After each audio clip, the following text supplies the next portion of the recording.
Assalamualaikum warahmatullahi wabarakatuh. Hai, selamat bertemu kembali dengan PJJ Fisika.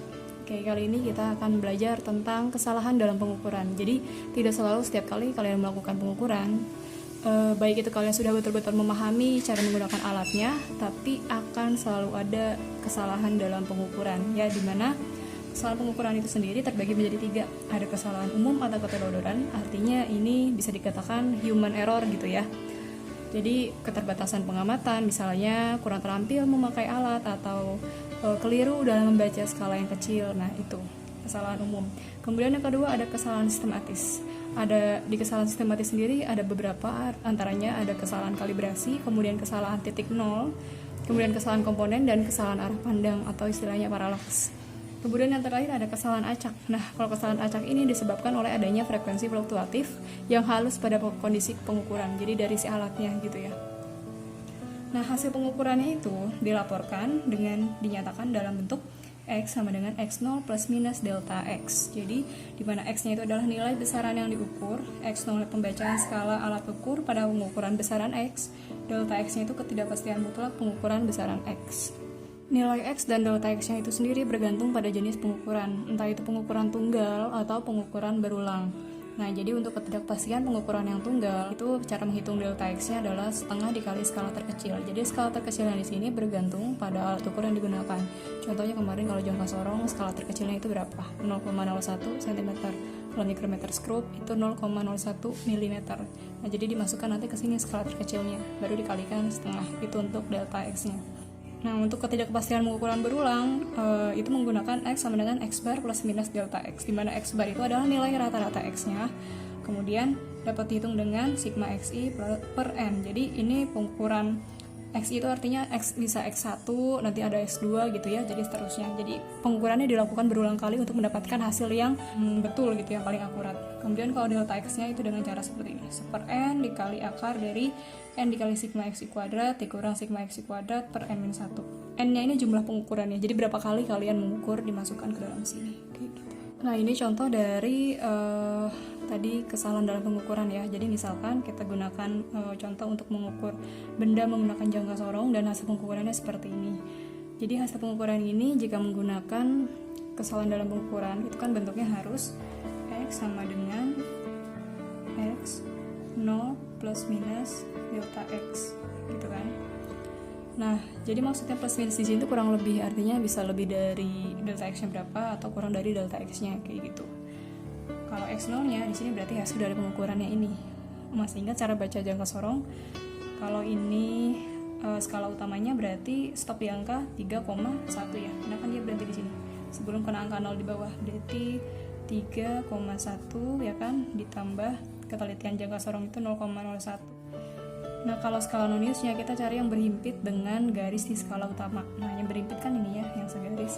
Artinya kita baca angka di sini tuh angka berapa? Oke. Ini 0, 1, 2, 3, 4, 5, 6, 7, 8, 9. Berarti dikali 9. Jadi 3,1 ditambah 0,09. Jadi 3,19. Nah, jadi ini hasil X0 ya. 3,19 plus minus delta X itu kan adalah setengah dari nilai skala terkecil atau saya singkat NST. Nilai skala terkecil untuk jangka sorong kan 0,01 cm. Jadinya 3,19 plus minus setengah dikali 0,01. Jadi 3,19 plus minus 0,005. Gitu. Sekarang lanjut ke notasi ilmiah. Kalau untuk notasi ilmiah mungkin kalian sudah tidak asing ya, karena SMP itu saya rasa sudah dapat materi ini. Atau notasi ilmiah di sini disebut juga sebagai bentuk baku atau notasi eksponensial ya, artinya perpangkatan. Jadi bentuk penulisannya kalau notasi ilmiah itu adalah A dikali 10 pangkat N, di mana A itu basis. Jadi rentang A ini hanya dari mulai angka 1 sampai angka 9. Jadi tidak boleh di bawah 1 atau tidak boleh di atas 9. Jadi hanya 1 sampai 9. Nah, 10 pangkat N itu adalah orde namanya. N itu adalah pangkat ya, atau eksponensialnya. Contohnya 4,51 dikali 10 pangkat 23. Nah, ini adalah notasi ilmiah karena masuk syarat ya. 4,51-nya sebagai A, di mana dia rentangnya mulai 1 sampai 9. Jadi 4,51 masuk. Terus ini pangkatnya. Ini ordenya. Nah, yang kedua 0,543 dikali 10 pangkat 4. Ini bukan notasi ilmiah. Kenapa? Karena 0,543 ini tidak masuk ke dalam rentang A ini kan, si basis ini kan. Jadi kan rentangnya harus 1-9, sedangkan ini di bawah 1 ya, 0,543. Kemudian yang ketiga ada, nah kalau 0,00523 supaya kita bentuk ke dalam bentuk notasi ilmiah, maka kita harus membuatnya menjadi bentuk seperti ini, A kali 10 pangkat N, di mana A-nya itu adalah 5,23 ya, kita ambil dari 523 nya ini jadi 5,23 ya, 5 kan masuk ya rentang sini, dikali 10 pangkat min 3. Nah pangkatnya minus karena ini 0,0 sekian, jadinya harus dikali 10 pangkat negatif gitu ya. Nah pangkat min 3 nya itu aja dari depan. Kalau kita ngambilnya dari 5,23, kita hitung nolnya berarti sisanya di belakang 1, 2, 3 di pangkat min 3 gitu, baru menjadi notasi ilmiah. Kemudian 1300 itu adalah 1,3 dikali 10 pangkat 3 ya, hitung pangkat 3 nya berarti 1, 2, 3 karena mulai komanya dari angka sebelum angka 3 kan, jadi angka 3 nya ikut dihitung buat ke ordenya. Ini adalah notasi ilmiah. 13 kali 10 pangkat 2 bukan notasi ilmiah. Kenapa? Karena ini 13 tidak masuk rentang 1 sampai 9 seperti itu. Oke, kita ke contoh, nyatakan bilangan-bilangan berikut dalam notasi ilmiah. Yang kedua, 12.346.789. Nah, ini kan bukan notasi ilmiah. Ingin kita ubah ke notasi ilmiah.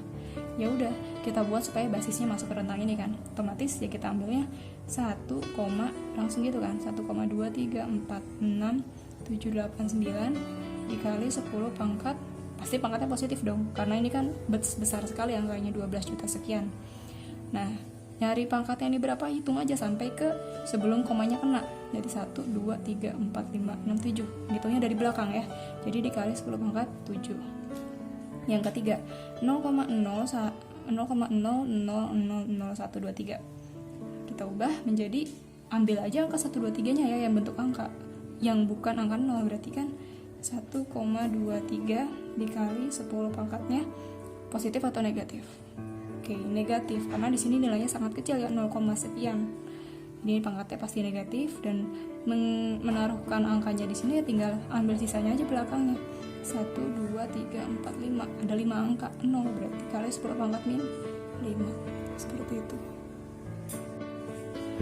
Oke, kita lanjut ke angka penting, dimana angka penting adalah semua angka yang diperoleh dari hasil pengukuran yang terdiri dari angka eksak dan satu angka terakhir yang ditaksir gitu ya. Nah, angka penting sendiri punya aturan, jadi ada beberapa aturan di mana bilangan itu dikatakan sebagai angka penting. Yang pertama, semua angka bukan 0 adalah angka penting. Jadi contohnya misalkan 48,86 itu punya 4 angka penting ya. Jadi kan ini 1, 2, 3, 4 ya. Jadi ini ada 4 AP atau ada 4 angka penting. Kemudian 53,9 ini punya 3 angka penting ya. 1, 2, 3. Kemudian angka yang kedua, angka 0 yang terletak di antara dua angka bukan 0 adalah angka penting. Contohnya 30.004,67. Di sini punya 7 angka penting. Jadi angka 0 kalau terletak di dua angka bukan angka 0 itu adalah angka penting ya. Kemudian 505,08 ini punya 5 angka penting ya.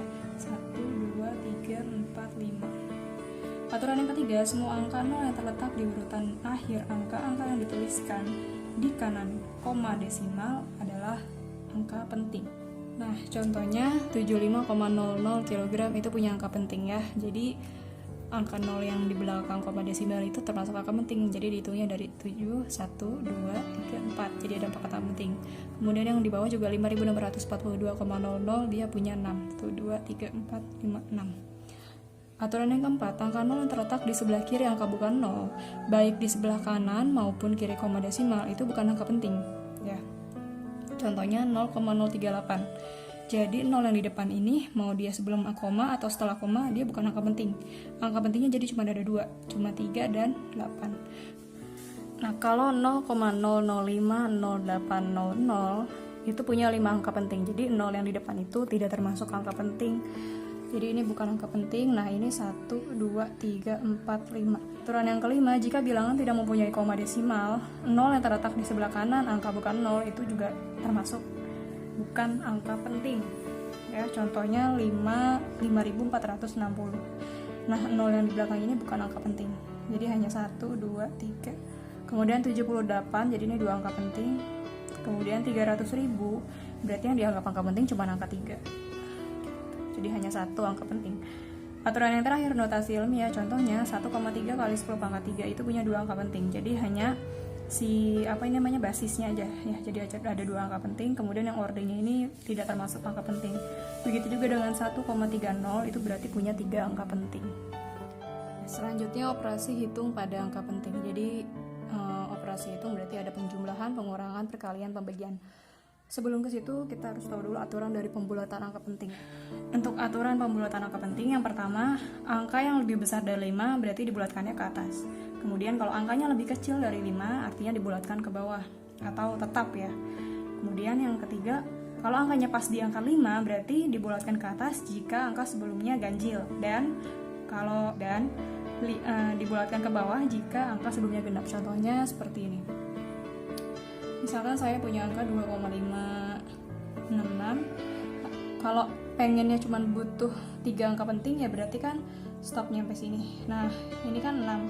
Berarti dia lebih dari 5, jadi dibulatkan ke atas. Jadi ini 2,57 jadinya. Kemudian kalau 2,563 pengennya 3 angka penting, berarti stopnya sampai sini. Nah, ini kan 3 bawah 5 kan, berarti dia dibulatkan ke bawah atau tetap, jadi 2,56. Kemudian kalau saya punya angka 2,565, nah ini pengen cuma 3 angka penting misalkan, berarti kan cuma nyampe sini doang. Nah, 5 yang ini kan terakhir 5, nah kan bingung ya, dia dianggapnya lebih dari 5 kah atau kurang dari 5. Nah, aturannya kita pakai yang aturan ketiga. Jadi lihat angka sebelum angka 5 nya kan angka 6, dia kan angka genap. Jadi kalau angkanya genap berarti dibulatkan ke bawah atau tetap, jadi tetap 2,56 gitu ya. Terus kalau 2,575 pengen cuma 3 angka penting misalkan seperti ini. Nah, ternyata ini angka 5 di sini. Angka 5 di sini, lihat angka sebelumnya, angka 7. Karena angka 7 ganjil berarti dibulatkan ke atas, jadi 2,58 gitu. Jadi kita masuk ke contohnya untuk yang penjumlahan atau pengurangan. Cluenya di sini, ikutin angka di belakang koma yang paling sedikit. Nah, contoh yang pertama 207,437 ditambah 14,13 ditambah 5,6. Dijumlahkan dulu manual ya. Berarti 207,437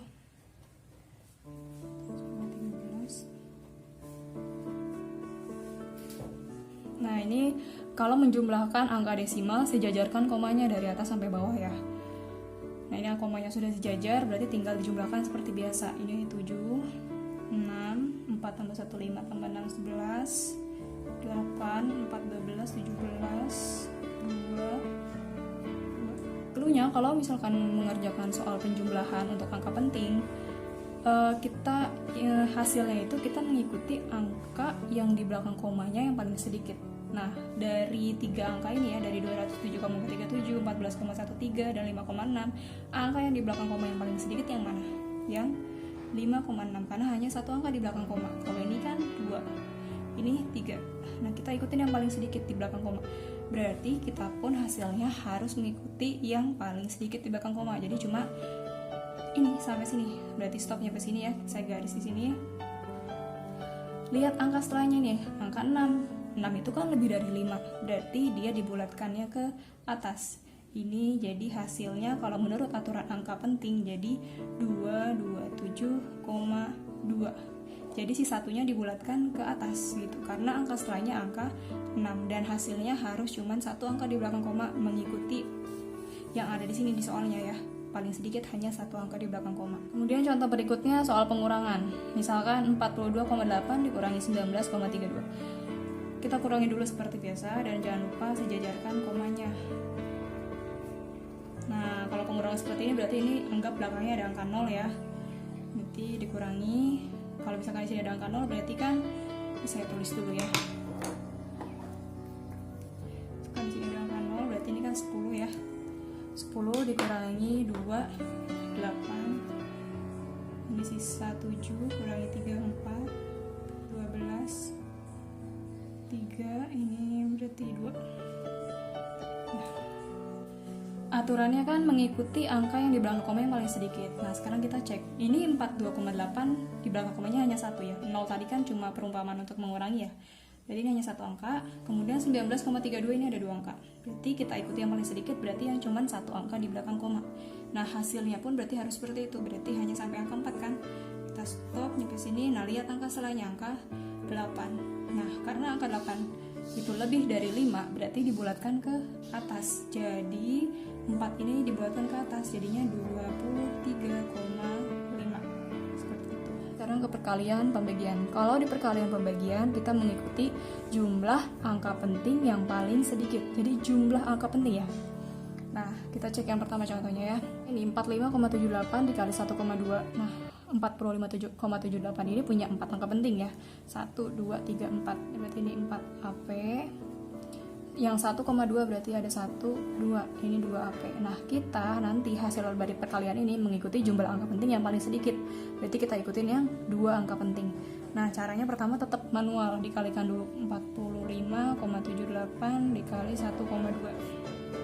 8 kali 2 16, 91, 7 kali 2 14, 15, 5 kali 2 10, 11, 4 kali 2 8, 9, 8, 7, 5, 4, 6, 13, 2, 9, 14, 5. Pemberian komanya berarti ini hitung belakang komanya berapa ya? 1, 2, 3, 1, 2, 3. Hasil manualnya itu 54,936. Saya tulis lagi di sini 54,936. Sedangkan kita pengennya cuma ada 2 angka penting. Berarti kita hitung dari depan. 1, 2. Berarti hanya stop sampai sini. Nah, lihat angka setelahnya. Angka setelahnya adalah angka 9. Nah, 9 itu lebih dari 5. Berarti kita bulatkan 4 ini ke atas. Berarti jadi 5. Seperti itu. Oke, terima kasih telah menyaksikan video ini. Sampai ketemu di video berikutnya. Terima kasih. Wassalamualaikum warahmatullahi wabarakatuh.